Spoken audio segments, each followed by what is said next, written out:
You and your friends need to have friendly competition at all times. Now, you need to meet your friends and you need to have banter and competition around things that matter. Who's got the most money? Who's worked hardest? Who's discovered XYZ, crypto, stock, new way of generating income? Who's trained that day? Who has the most children? Put some actual competitions together that matter and start competing and being around people, because you are the sum of the 5 people you spend the most time with. Everybody knows this. So why don't you get some genuine metrics that will improve your life? You won't have time to stand around cooking meals if you're friends with somebody who works out for 3 hours a day, for example, because you're going to need to find 3 hours a day to train to beat him, which means you're going to have to just eat that rotisserie chicken as you do squats, like a man should. Live with men you're in competition with. This is ultra important because you can measure yourself against your circle. Get your act together, get some genuine metrics, things that matter, and once they're all put together, you're going to live in a naturally competitive environment, which is going to increase your testosterone level. It's going to prevent you from doing a lot of dumb shit. And the competition one's great, because you can apply it to everything. I think that getting rich when you're young as a man is probably one of the worst things that can happen. You don't want to get rich to your late 20s. You want to spend all your 20s broke. Broke and grinding. Broke, grinding, training. If I had money at 18, 19, I would have skipped so many experiences and so many hard lessons. I'd be a fraction of the man I am today. So I don't like the idea of kids just gambling and getting lucky. Yeah. Now, that's the worst thing that can happen to a young man. He's skipping all the struggle, all the pain and suffering he's going to attempt to skip with money. He's going to end up suffering more in the end, but he's going to just lose, lose, lose. I often see that when I speak to people who are too comfortable, they end up being unhappy. Yeah. You can't entertain yourself to happiness. You must earn happiness. You must climb a mountain. You must struggle yourself to happiness. That's extremely important. There must be physical, mental, social, creative, some kind of spiritual struggle. And those things being satisfied is what's going to satisfy you. It's like Bitcoin. Bitcoin's a mathematical equation. You solve the equation, you get a Bitcoin. Life is very much the same. There's struggles, there's difficulties which you have undertaken, which you have adopted to try and complete. And when you finish those things, then you get satisfaction as a reward. That's the Bitcoin. The only other alternative to that, to feel good, is hedonism. And that's not going to satisfy you for very long. And it's also going to destroy your life. So it's extremely important.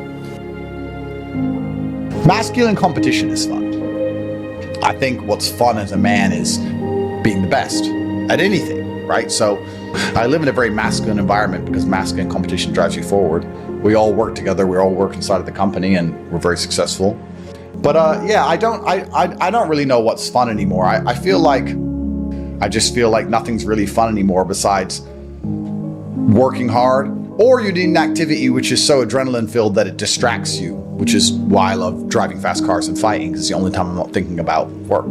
Yeah, so I'm happy just to get my work done, and maybe I'm starting to get old after all. I'm 37, I'm getting old. I see my kids, I do my emails, I train hard, maybe go for a drive with the car, maybe get a coffee. That's it. Oh, he doesn't go to the gym because of XYZ, or he feels down. That's fine, but he needs to go to the gym. So we can talk about all the reasons he doesn't go for forever. That's a very long, lifelong conversation, but he needs to go. So we've removed the needs, and we've removed the hard facts and the duty and the honor and the commitments, and we've replaced it all with this subjectiveness, and there's nothing more subjective than feelings. How I feel inside on a day I say I'm happy might be the exact same way someone feels inside on the day they say they're sad, because their expectation might be higher for happy because they only think they're happy when they're running around laughing like a child. I don't really give a shit how the men I know feel, because they have things they need to do. And as long as they're going to do them like they're supposed to do them, I don't really care that much. And if they were to come to me and say they feel down about something and they had a good reason, I wouldn't be insensitive. That's fine. But we're talking about a death of a family member or something, and we're talking about 1 or 2 days until you just get back to life. You have things to do. If you're injecting struggle, and that struggle, solving those problems lead to a positive place, once you become addicted to it, you're going to become a machine of monumental achievement. There are some very simple basic things you can do: weight training, chess, having debates, trying your very best to take care of your mother, retire her, make sure that your people who you love are taken care of. You need goals and resistance and something to fight against to live well, because the distance between pain and joy is what we experience. If you only have joy all of the time and no pain, you are not going to be happy.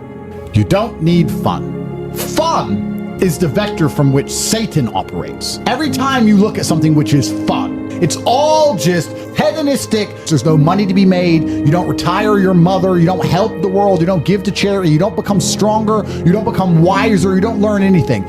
Experiences are unique. Jail was a unique experience. Bunch of fun. Unique. Life's not about fun as a man. Life is about doing the right thing because it must be done. Now, there are some things that are fun which can be earned.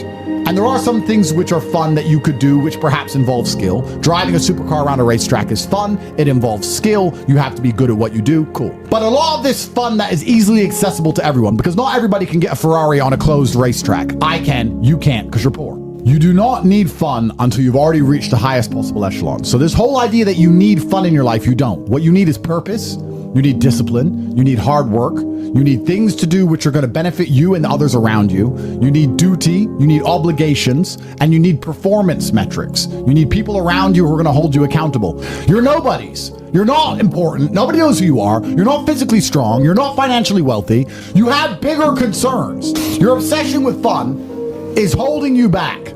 These things you think are fun aren't fun.